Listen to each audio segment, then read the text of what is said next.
Welcome to the New Thinking for a New World podcast, where we explore the most pressing issues that are challenging and changing our societies. We are looking for new thinking and new solutions wherever we can find them. Listen as host Alan Stoga, the Thalberg Foundation's chairman, challenges his guests for analysis, ideas and actions. Together, we can help make our world at least a bit better. At the recent Winter Olympics in Beijing, Presidents Xi and Putin did more than admire the latest ice dance moves. They held extensive talks about the state of the world and about their relationship. When they finished, they declared that friendship between China and Russia, quote, has no limits, unquote, and that, again a quote, there are no forbidden areas of cooperation. No limits undoubtedly extended to discussing Russian plans to invade Ukraine, as well as China's willingness to provide diplomatic and economic support, maybe more, when the promised Western sanctions kicked in. Why did Xi apparently greenlight Putin's war? What does China potentially gain from war in Europe? How far are they prepared to go to support Russia? How does war fit into China's long-term strategy? Did Xi make a mistake? Almost a year ago, Jonathan Ward shared with us his thinking about China's vision of victory, which was also the title of a book he had recently published. I've asked him back to discuss what Putin's war means for China and for competition between China and the United States. Welcome, Jonathan, and thank you for the return engagement. Thank you, Alan. It's good to be with you. Let's start at 60,000 feet.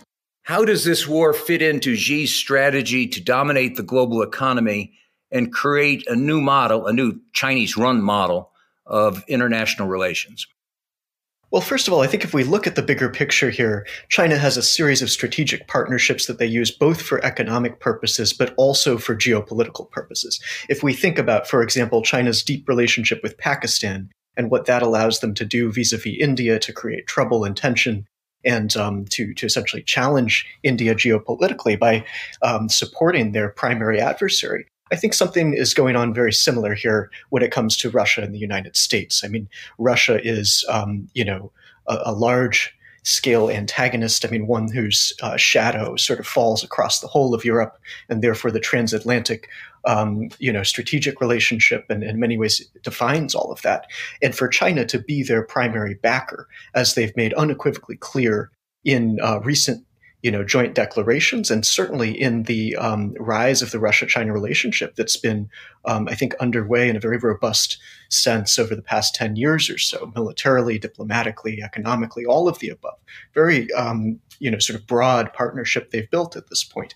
For China to be able to push on Europe and push on the United States, while acting in the interests of a global strategy that ultimately leads to their preeminence in the international system. I mean, it's really a matter of getting us all tied down in another theater to distract us as they, push their interests in Asia. So the two are mutually supportive in that sense. They've made that very clear.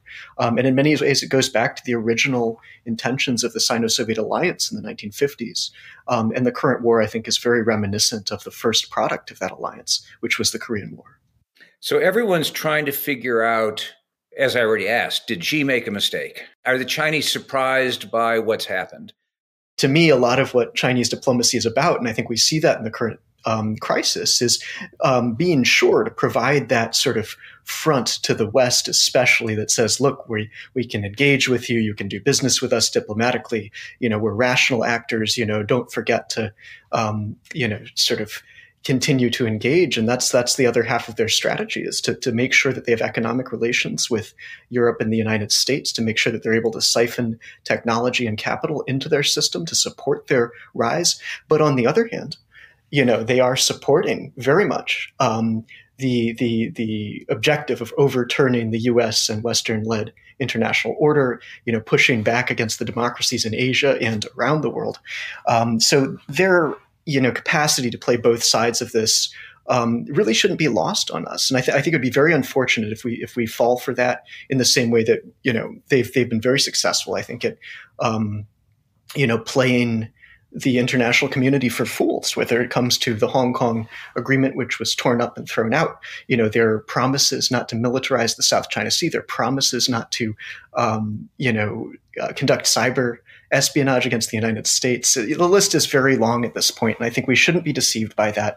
A lot of that, I think, is just simply the tactics of providing fodder to the international community to treat them as, to give them that latitude to play both sides.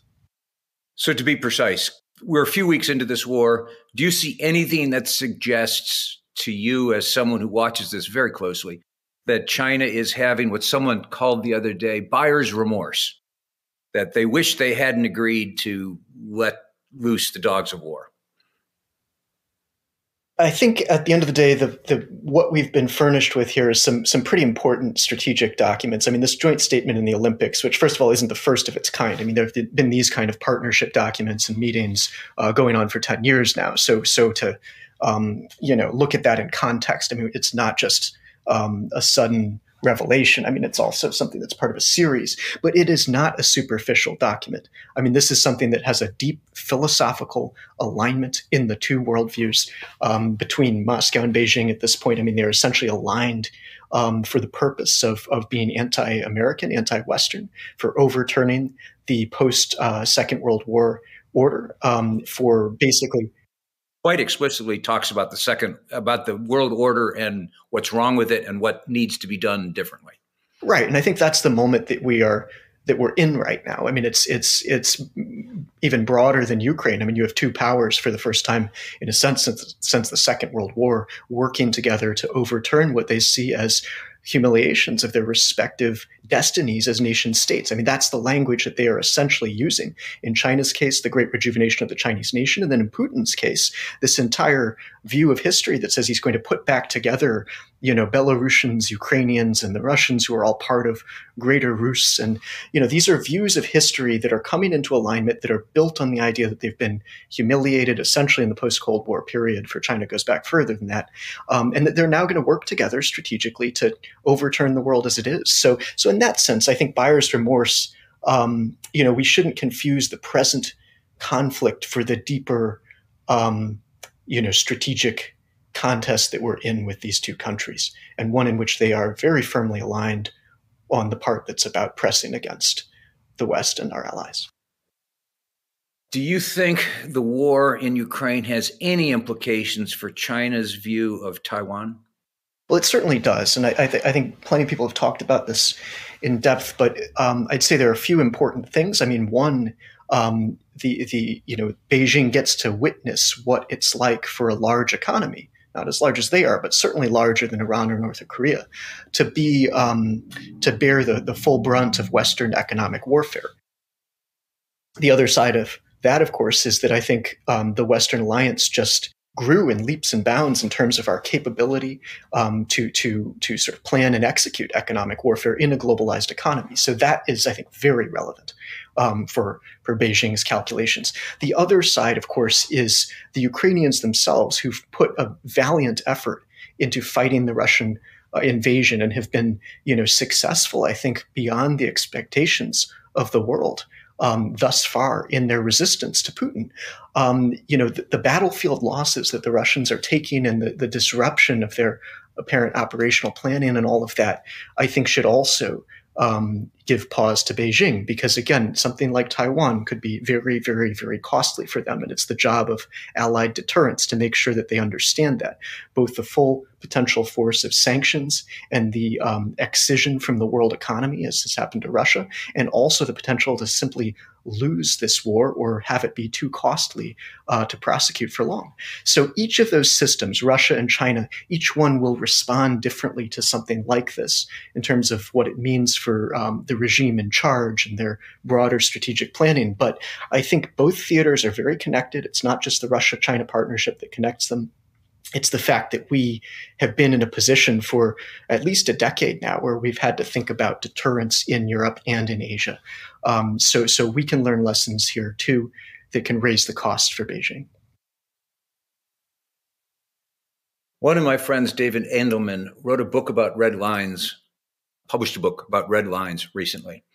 Do you think Xi has any red lines in the sense of either things that Putin must not do, or conversely, things that the West must not do to either Russia or China? And then I get to sanctions specifically.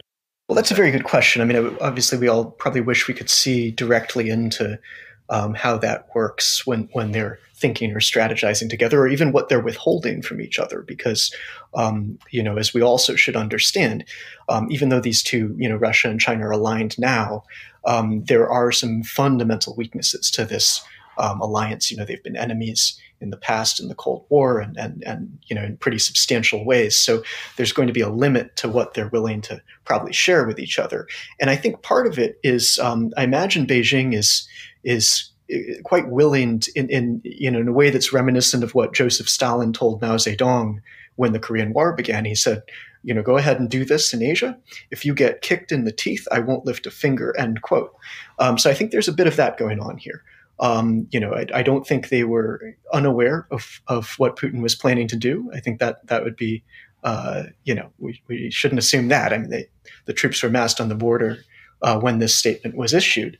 And at the same time, I think they're fully willing to watch their partner, get in deep trouble, partly because the result at the end of this is that China has Russia in a very, very dependent position now economically. So with Putin essentially destroying his relations with the Western world and the world economy, and then having only China to rely on, he now winds up in a position much more like Pakistan and its dependency on China. And for China to acquire a state of Russia's size in this way is, I think, very dangerous for the United States and for Europe, and also obviously a very foolish outcome for Russia.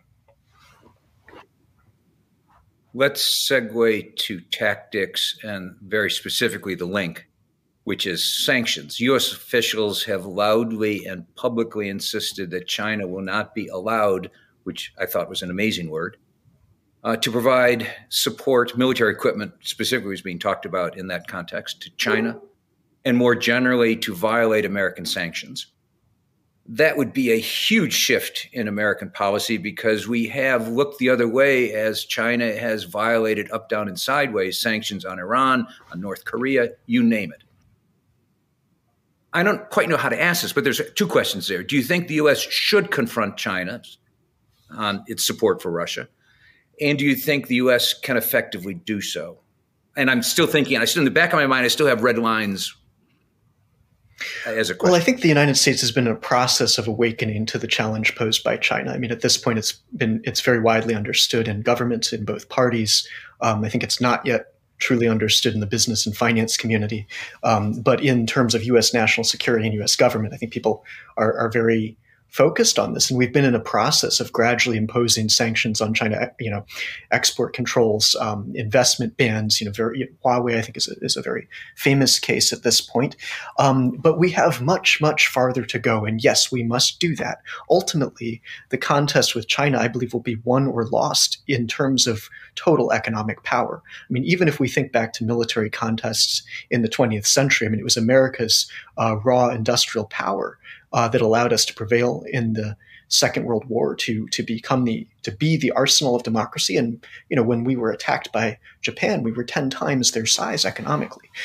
Today, we're running, I think, a much more dangerous game when we have the People's Republic of China as a comparable sized economy with an industrial capacity that at this point has made them the workshop of the world and the centerpiece of many critical supply chains. So all of that has to be sorted out, and that has to be the fundamental basis of U.S. grand strategy towards China, not only military deterrence, but the rebuilding of the U.S. industrial base and supply chains and bringing the allied world into an economic community that can make sure to not depend on adversary states and to make sure that we have preponderant economic and military power when dealing with this challenge from both Russia and China.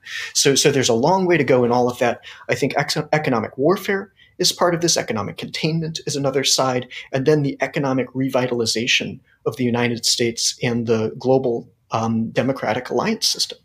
We all have that to do in front of us. And in the meantime, I think the U.S.-China economic relationship is, we have walked well off the short pier when it comes to how dangerous is, how foolish was it build in these dependencies. And I think people learned that during the pandemic when it came to critical medical equipment. I think we understand that pretty deeply when it comes to rare earths, and also, frankly, the trading relationship that creates a capital account that allows them to finance essentially a military buildup, the likes of which we haven't seen in probably 50 years. So all of that remains to be done, all the big strategic work where we and our allies must come together and win an economic competition, maintain deterrence in both Europe and Asia, and I mean beyond the current conflict, but the expansion and potential expansion of these conflicts. I mean, China is a place that has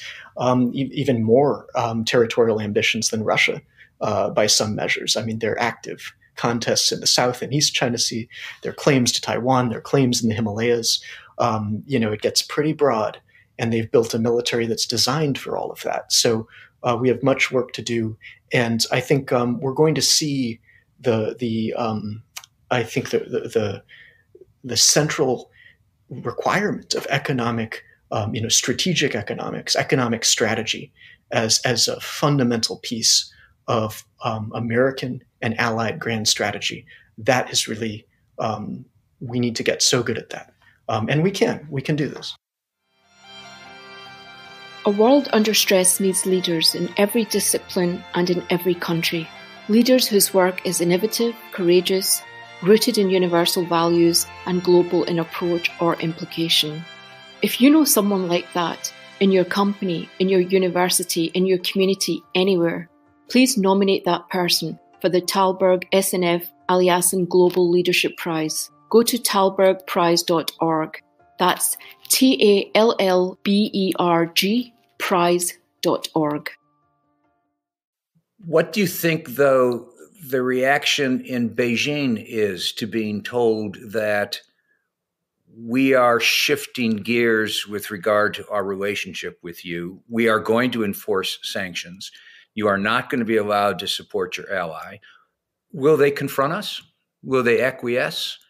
What's your guess?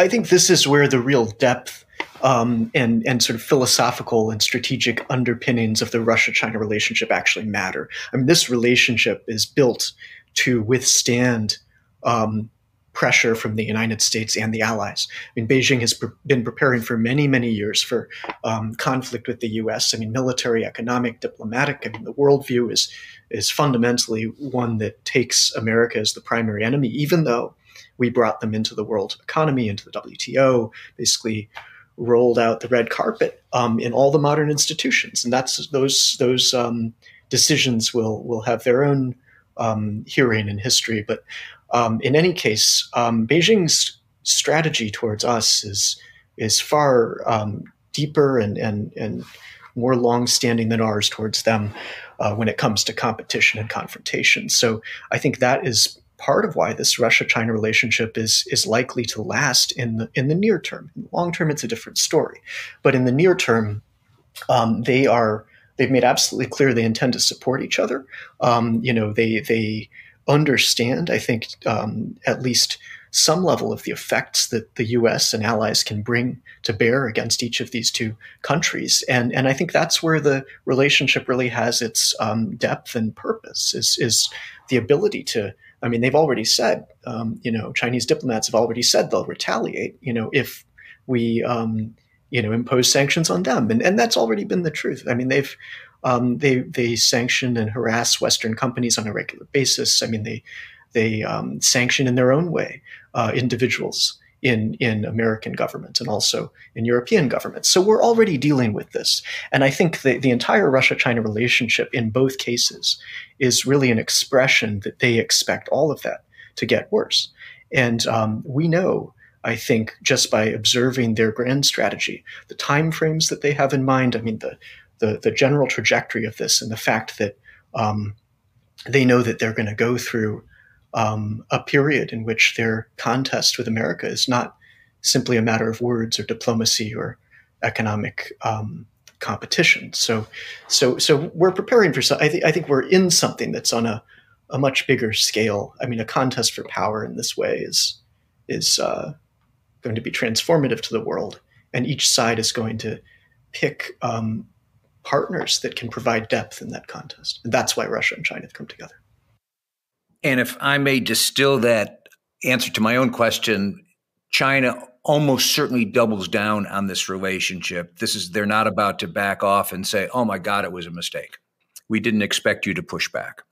I think that they are going to be sure to play the diplomatic game of appealing to the international community in ways that I think are not truthful. And then they're also going to play the strategic game of supporting their strategic partner. And let's not forget, I mean, earlier this year, Xi Jinping was welcomed at Davos at the World Economic Forum with his vision for the world economy. So that's a card that they always want to play too. Their ability to go on the world stage and attract investment and do all the rest of that. I think it'd be wiser to see through all of that.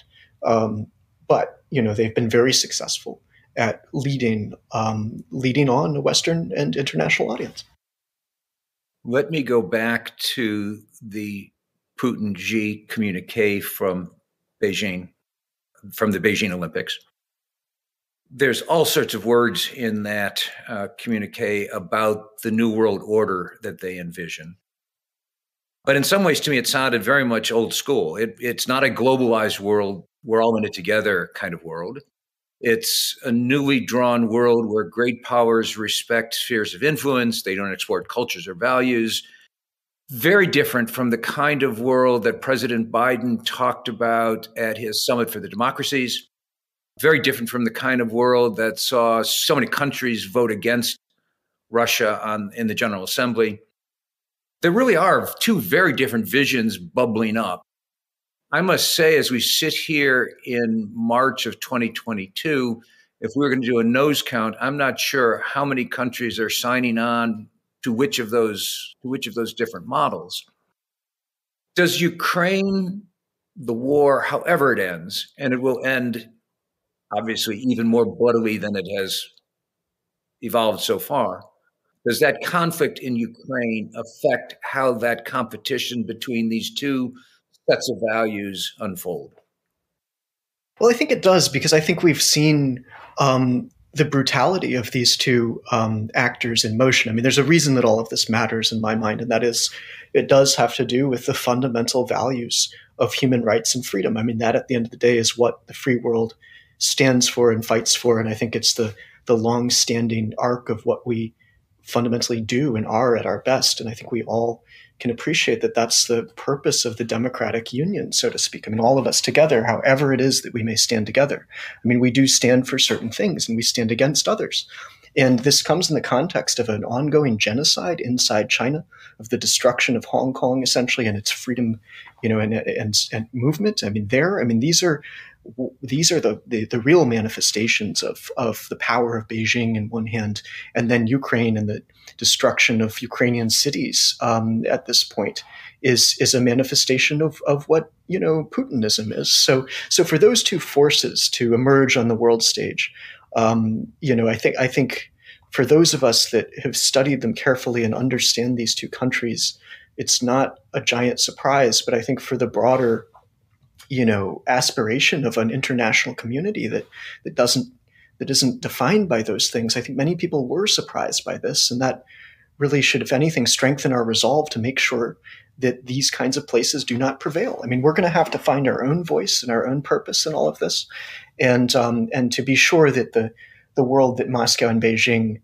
seek is not never comes to pass. I mean, for China's vision of victory to actually happen, that's an unacceptable outcome.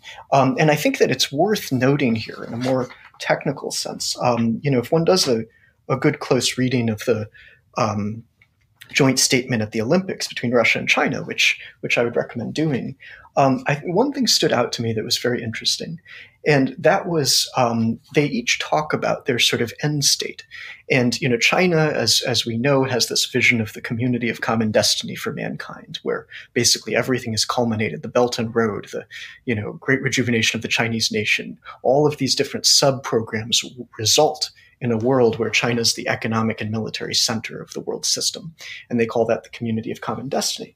Now, for Russia, there's something, they essentially aspire to a sphere of influence system in a multipolar world. But in this document, it says here that the Russian side notes the significance of the concept of constructing a community of common destiny for mankind proposed by the Chinese side to ensure greater solidarity in the international community, etc. The Chinese side notes the significance of the efforts taken by the Russian side to establish a just multipolar system of international relations. Now, this phrase, notes the significance of, says, we do not mutually aspire to this. We just recognize that the other side does. So you can see that already the end state here that China envisions and the end state that Russia envisions, that's the part that they do not agree on. So at the end of the day, they're contesting the United States, they're contesting the West, they're probing Europe and Asia in a mutually supportive way, but not for the same ultimate ends. China wishes to rule the international system. Russia wishes to have a greater role in it. And I think that's where this all gets very interesting in the long term, because, they're not trying to get to the same place. They're just trying to use each other to get a little more of what they want. I hate to end on a negative note, but as Keynes famously remarked, we are all dead in the long run. At the rate they're going, a lot of us might be dead in the short run. I guess the final question, looking for a ray of optimism here, is perhaps to pull on the thread that you mentioned, that perhaps a lot of people in a lot of places are waking up to a reality, to a sense of what is really going on in Russia, in China, and that could rejuvenate the West, rejuvenate Western democracies, value-based government, etc. Well, I think, Alan, there's no need to end in a pessimistic way, because at the end of the day, in my mind, this is the world, and it's life's important work to ensure that things like this, that places like these do not prevail. I mean, I think that the free world has done amazing things in its history. I mean, through our solidarity with one another when we can get there. I mean, through our values and ideals. And, the example of Zelensky right now, I think, speaks to the whole of humanity in a way that we haven't seen in quite a long time. I do believe we're seeing the first, great hero of the 21st century's contest between democracies and autocracies. And, this is a contest that will define, I think, the life's work of many of us. And with that said, there is good and important work to be done because of all this. And hopefully we will rise to that occasion.